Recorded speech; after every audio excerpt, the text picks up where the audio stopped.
हो हो I know तुमचा मेजर लॉस झालाय, बट मला कारण ऐकायची नाही तर अजिबात. लॉस झाला हे तुम्हाला मान्य आहे ना, पण तो बेअर सुद्धा तुम्हीच करा. पण ऍक्सिडेंटली काही गोष्टी झाल्या असतील तरी आम्ही लॉस बेअर करायचा, म्हणजे आमच्यासाठी खूप मोठा लॉस आहे तो. त्याच्याशी मला देणं घेणं नाहीये. मला माझ्या कंपनीला लॉस झालेला चालणार नाही. हो पण तुमची कंपनी असे छोटे लॉसेस जर सुद्धा हँडल करू शकत नसेल ना, तर कंपनी रन करणं सुद्धा थांबवा. काय बोलताय तुम्ही? मग आम्ही जी डिमांड करतोय ती कंप्लीट करा. स्वतःला सिद्ध करा जरा.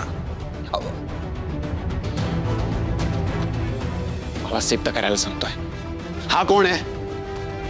म्हणजे हात दगडाखाली येत म्हणून, नाहीतर दाखवलं असतं याला इंद्रजित महाडिक काय करू शकतात. इंद्रा रिलॅक्स.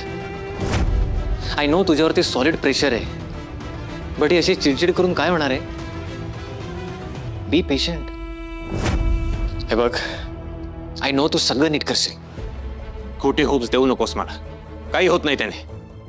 बरं राहिला. बाय द वे तो क्लायंट त्या जमिनीवर पोहोचलाय.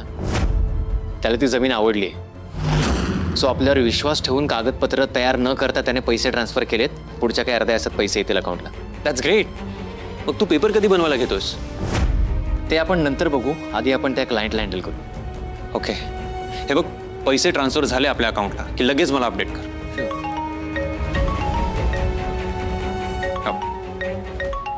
हॅलो. हां बोल उर्मिला. काम झालंय, सगळेजण शेतजमिनीवर जायला निघालेत. काय? Hello hello.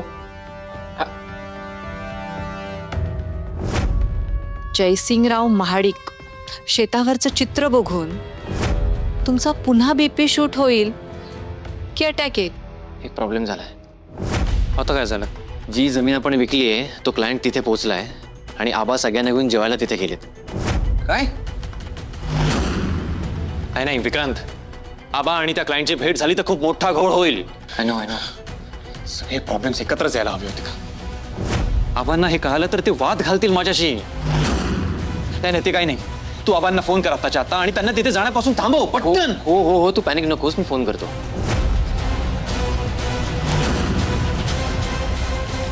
काय झालं? एंगेज लागतोय, परत करतो. पटकन कर ना. काय होतंय? लागतोय का फोन? एंगेज लागतोय. मी एक काम करतो, राणीला फोन करतो. इंद्रा, राणीचा फोन लागणार नाही, कारण आबांचा लागत नाही याचा अर्थ सगळे तिकडे पोहोचलेत. मी काय म्हणतो, आत्ता पण इथे वेळ नको वाया घालूया, डायरेक्ट जमिनीवर जाऊया. करेक्ट. चल.